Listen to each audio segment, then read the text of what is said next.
Richard Duncan's story is brought to you through the kind compliments of the Grenada Cooperative Bank. Welcome home. ECOT Grenada. We deliver all your daily needs. Gittens Pharmacare, the pharmacy that cares. And Hideaway Apartments, Fall Edge, Grand Anse.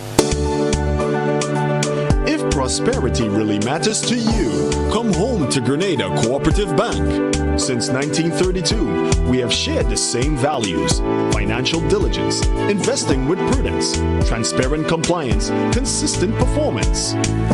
Welcome home, Grenada. No matter the economic climb, we always stand the test of time. Welcome home, Grenada, the bank that goes the extra mile. Welcome home, Grenada, the bank that serves with a smile. Welcome to a bank you can truly call your own. Grenada Cooperative Bank. We care because you matter. Welcome home. Gittens Pharmacare, the pharmacy that cares. Halifax Street, St. George's. Affordable access to care, a wide range of prescription drugs, medical supplies, health and beauty items, diabetic testing supplies, immune system support products, vitamins, supplements, and lots more. Visit us today or call 440-2165. Ask about or call in prescriptions, discounted items, and special delivery requests. Gittens Pharmacare. Care, convenience, expertise. We've got it all. Greetings, viewers and listeners, and welcome to another edition of Interesting Grenadians. Today we've got a very special guest with us. He is none other than Mr. Richard Duncan, former Managing Director of the Grenada Cooperative Bank, and the person behind the transformation of that bank from what we knew as a penny bank to one of the leading financial institutions on the island. Richard, welcome to the program. Yeah, thank you very much for having me, Eugene. It's always a pleasure to join you in these discussions and to share information and insights on what might be inspirational to young Grenadians. So thank you for having me. Richard, when did your journey in life begin? When and where? When and where? So first of all, big up to the folks in Butch Grove, in particular St. James Upper Capital. That's where I was born. I was, as I like to say, kidnapped by my dad and relocated to Laborie around the age of 3. So I grew up in Laborie.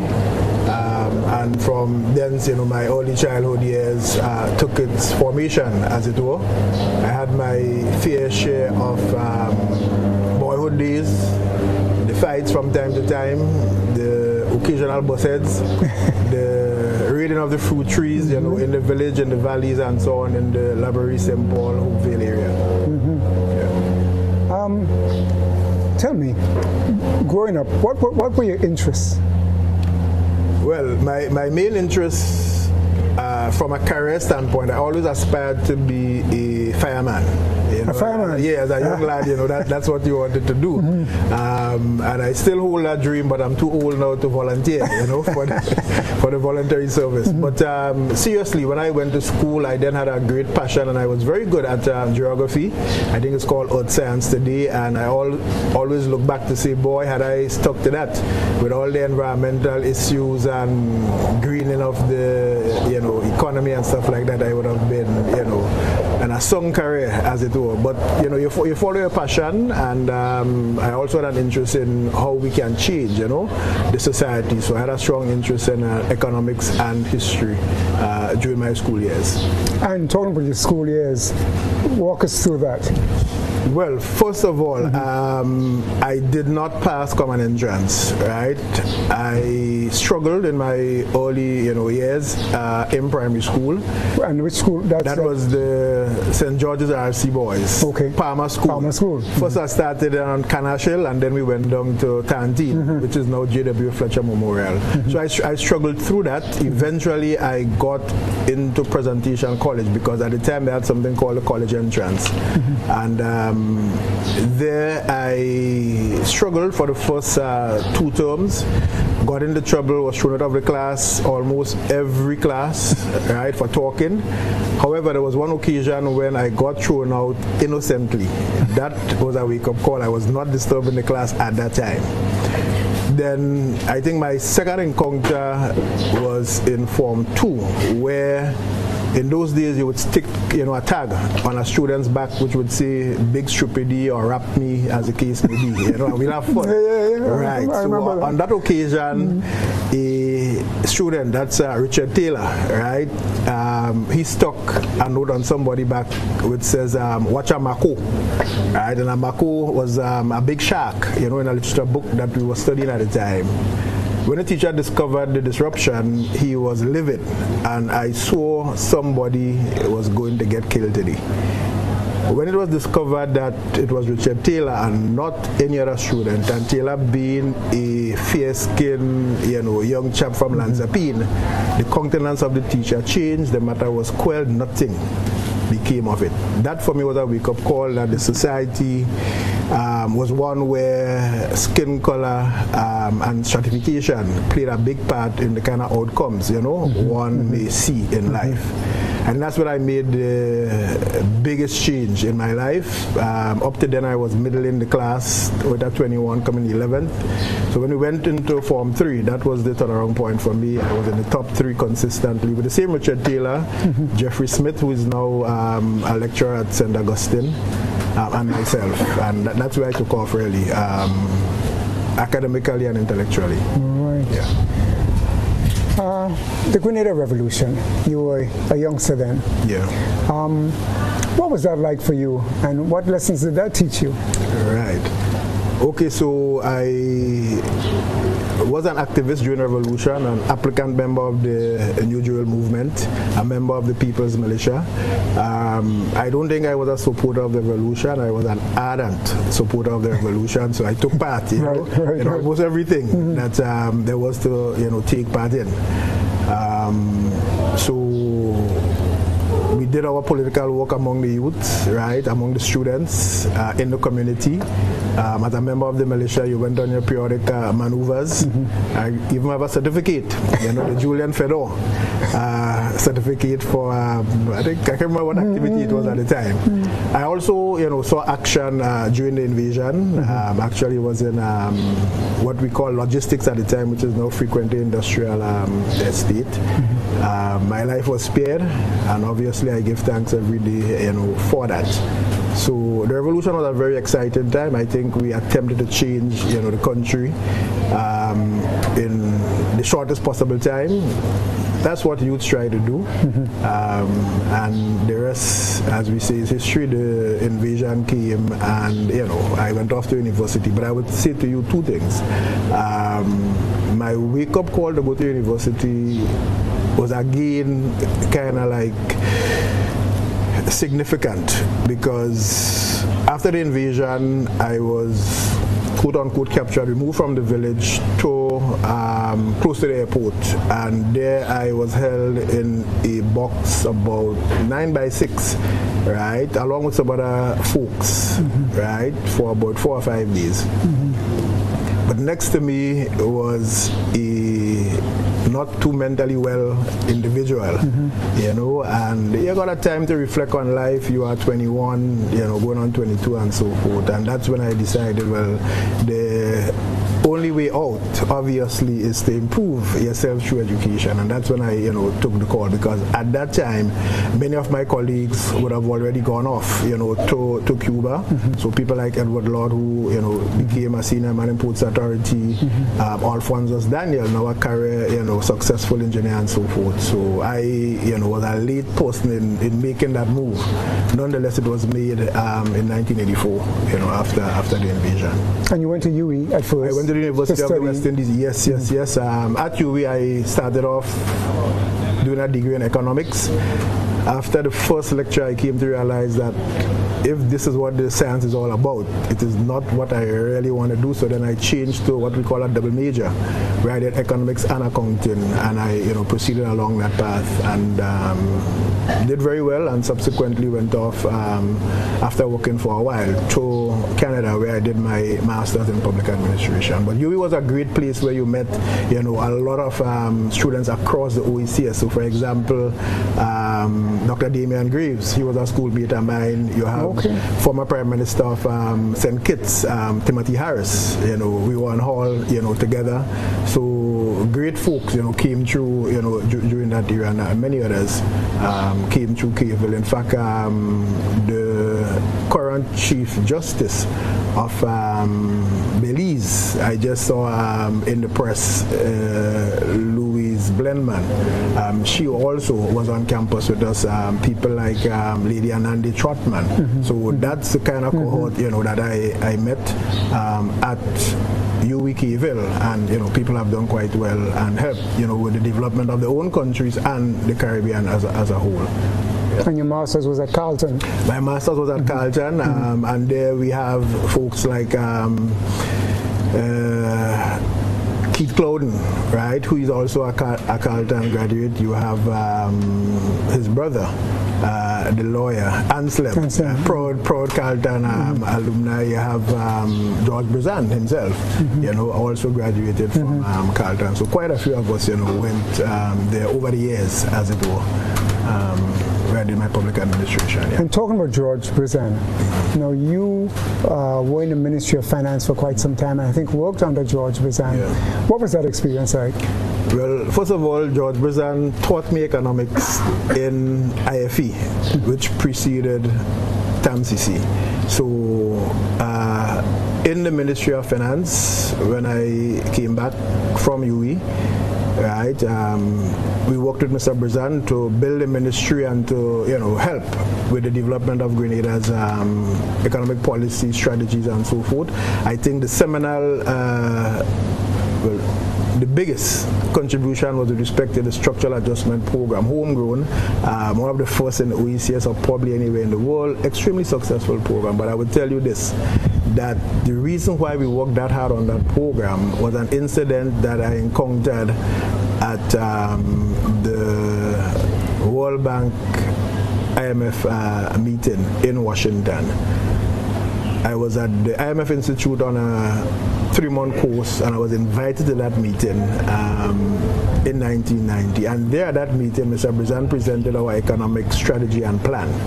The idea was that the other OECS heads, ministers of finance, and central bank governor present would back him up in terms of the correctness of the strategy and to encourage the way the aid envelope was going to be shared up among the countries. Grenada gets a decent share because we were just coming out, remember, 7 years after the invasion, rebuilding the economy and so forth. And after Mr. Brizan made a most passionate presentation, silence, you know, filled the room. Not one of these guys came forward. A technocrat by the name of Mr. Alec Lazare from Dominica was the one that chimed in, you know, to drive home, you know, the points that Mr. Brizan made in his his presentation. So that said to me that regionalism has its limits.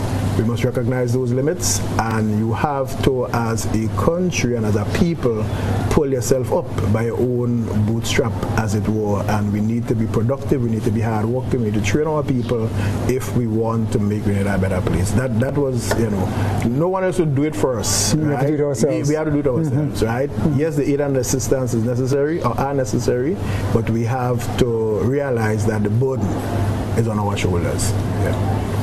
From the Ministry of Finance, you transitioned into banking. Right, yeah. What was that transition like? Well, transition is a nice diplomatic way to put it.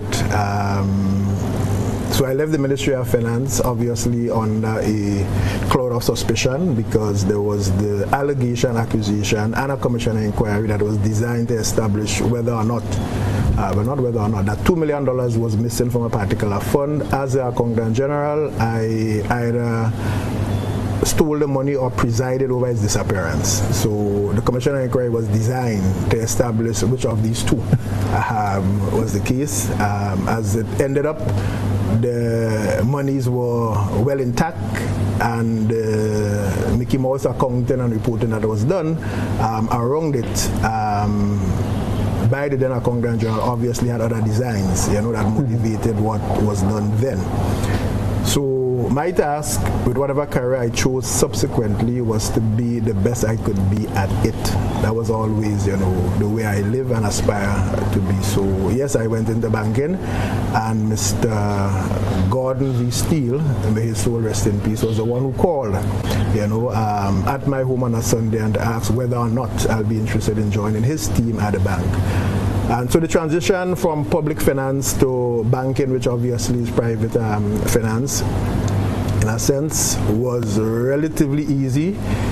I obviously had the training in accountancy and economics and so forth. So getting into banking, one of the first things I did was to obviously study to become an associate of the Institute of Canadian Bankers, because I believe whatever profession whatever endeavor you embark upon, you should try to become a professional, someone who can attest to being possessive of the skills and competencies required to practice that particular craft. So that's why I did that program and got the necessary foundations, used my skills and training in organizational change management, strategy and stuff like that to help Mr. Steele and the board to build, a pathway to success for the bank.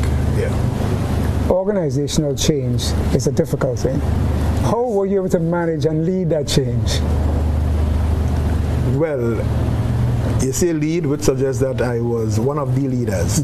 So, to me, in pursuing organizational change,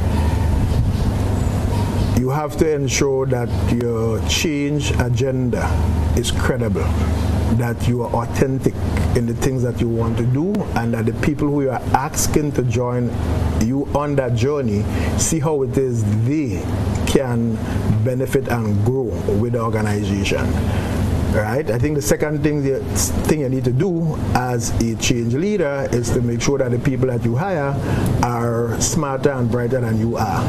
If you bring people in along that journey who are less talented than you are, to me, the journey will not have the momentum that it's supposed to have. And that's what was done at the bank.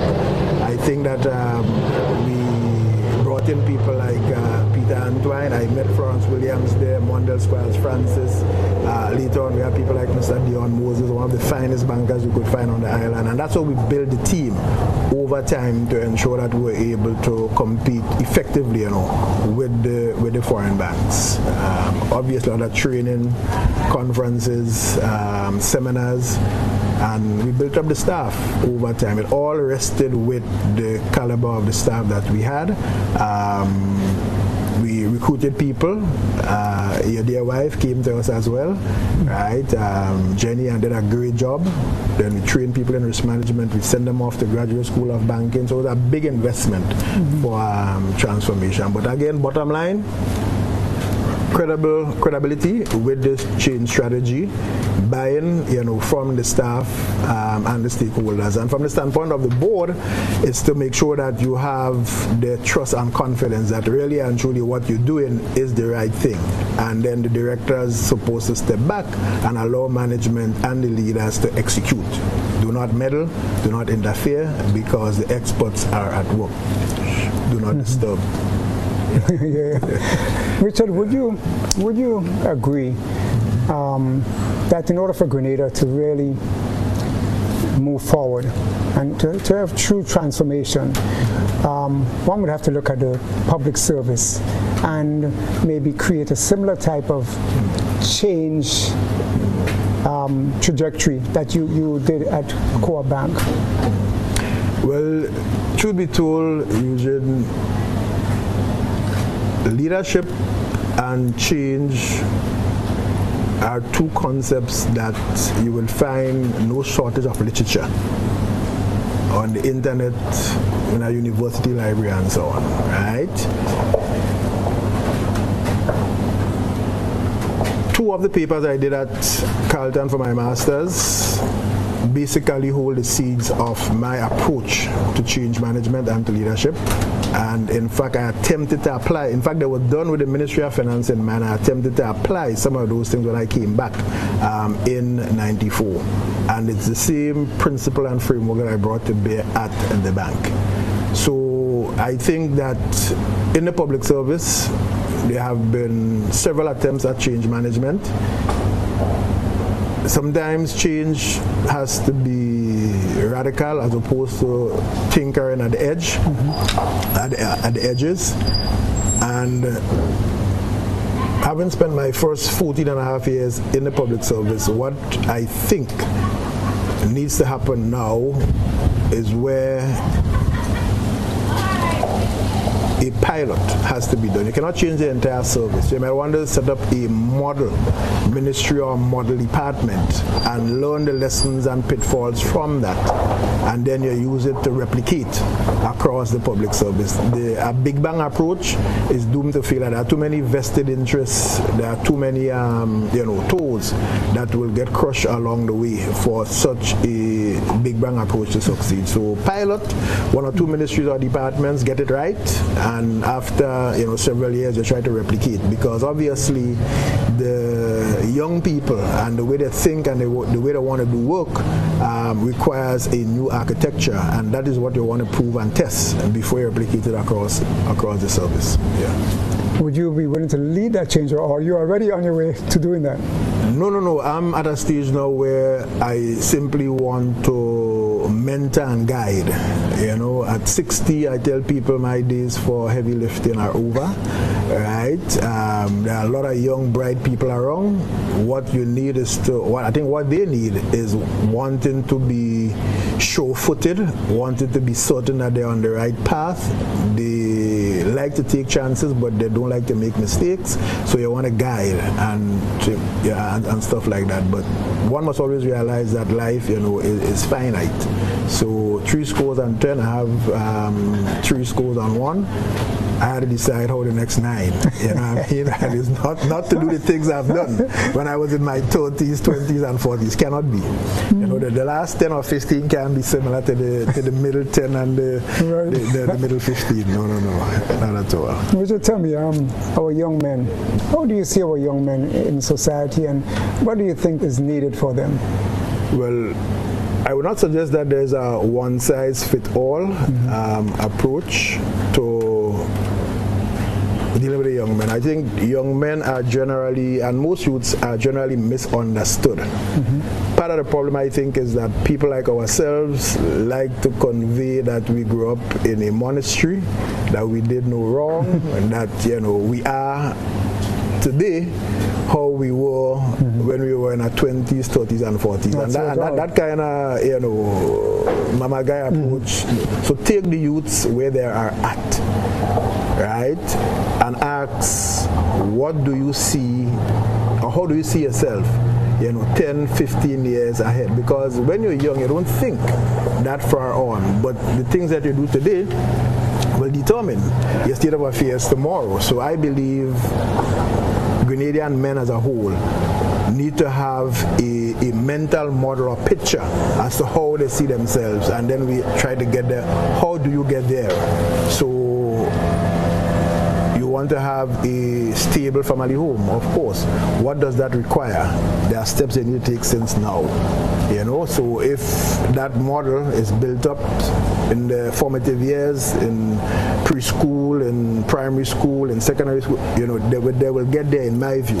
You learn a trade, you learn a craft, you master that, right? You spend time mastering whatever is going to give you an income, whether as a business or as a worker, right? Obviously, you would be dating, you look to have a partner, you want to settle down, but you have this dream and this vision as to how you want your life to pan out. And I don't think we have spent enough time as leaders getting the young men to aspire, right? The internet is doing the job for us, the television is doing the job for us, but as a people, as a civilization, I don't think we have spent enough time, painting and creating that picture and having them aspire towards doing that. I mean, it's crucially important. They will make mistakes, right? And we have to help them. Don't condemn them. Be there for them. Like I have one young guy that I assisted over the years, and he was one time into gardening and so forth, and with a smartphone, and I say, when last did you use that phone to Google how to care for plants? Right. Or absolutely nothing. So it's jokes and porn, and how do you use these things to help you to gain information, to gain knowledge, to improve yourself? We have to teach them that. Yeah. Do you still play a good game of badminton, or do you have time for it these days? No, I got injured about 5-6 years ago, and I cooled off. But I promised the guys to come back. But I would only be playing with geriatrics like myself. I cannot play with the young folks, doubles. I like the game. I know you play a good game as well, but the guys still do play, yes. What are your other hobbies? What do you do when you're not working hard? Well, I spend time with the family. I chill out, spend some time in my hammock, just relaxing, probably listening to music from time to time. I do a little bit of quote-unquote farming, nothing to shout about, but look at the fruit trees around, take care of them, harvest what's there. And that's about it. When cricket is on, that's my passion, right? So now the CPL is on, you'll find me, and my daughter glued to the TV, following the games and stuff like that. So that's it. Yeah. Somebody close to me said that you could have made a very good PM, Prime Minister. What's your reaction to that? Well, no, I always tell people that there are different ages and stages in life, and a lot of people ascribe me to being a budding politician, and that happened since 1984, since the days of MBPM, right? Everybody, had this notion and so forth. And I like politics. I like to discuss politics. I like to analyze. I like to explore, political strategies and stuff like that. And that's my passion. But aspiration to serve as a MP or a Prime Minister and so on, the time for that has long passed. I had the call from one or two parties over the years and never took it up. I believe that when you make certain promises and commitments on your wedding day or before your wedding day, you must keep those promises, so that's important. That's important, yeah. I see you have some new roles today. Yeah. Do you mind sharing some of them and how they're going so far? Yeah, well, two roles. First of all, I've been asked by the Honorable Prime Minister Duncan to chair the Citizen by Investment Committee, and it's something I have a great passion for. We did a lot of work in that area while I was at the bank. I believe it holds, a great future if done well and if modified, over time. That's my passion. So I accepted, his invitation to do that, and it's still early days, but we are putting things in place to improve the governance as well as the HR capacity of the unit, of course, and we over time will clean up the image, of what I call investment migration, of which citizenship by investment is only one component. So that's going fine. Great team members, hard-working staff, and we will be making some progress there. With respect to the role I play as a transition lead for finance, I'm working closely with the Prime Minister in that regard, and that is going quite fine. Again, excellent team play with the Permanent Secretary Finance, the macro policy advisor, Dr. Grenadians. We have an excellent relationship, Mr. Mike Sylvester, and we are doing our best to make sure that at the end of the day we make the Prime Minister proud of having asked me to be the lead for finance and obviously do well for Grenada. I believe that once you have fiscal stability, once you have financial sustainability, you are in a good position to have Grenadians get to work, get to running businesses successfully, making profits, and of course improving the quality of life of the population. And that's my passion, whether it's in public service as before, or whether it is in banking as I've done. Whatever I could do at this stage, I will assist. Richard, good luck with it, and thank you for your service to Grenada and your continued service to Grenada. Thanks again, and thanks for appearing on the program. No problem. Thank you very much, Eugene. Thank you for having me, and it has been a pleasure. Thank you. Thank you, viewers and listeners, for tuning in to Interesting Grenadians. Stay tuned for other very interesting Grenadians during the season, every Wednesday night on GBN at 8 p.m. See you then.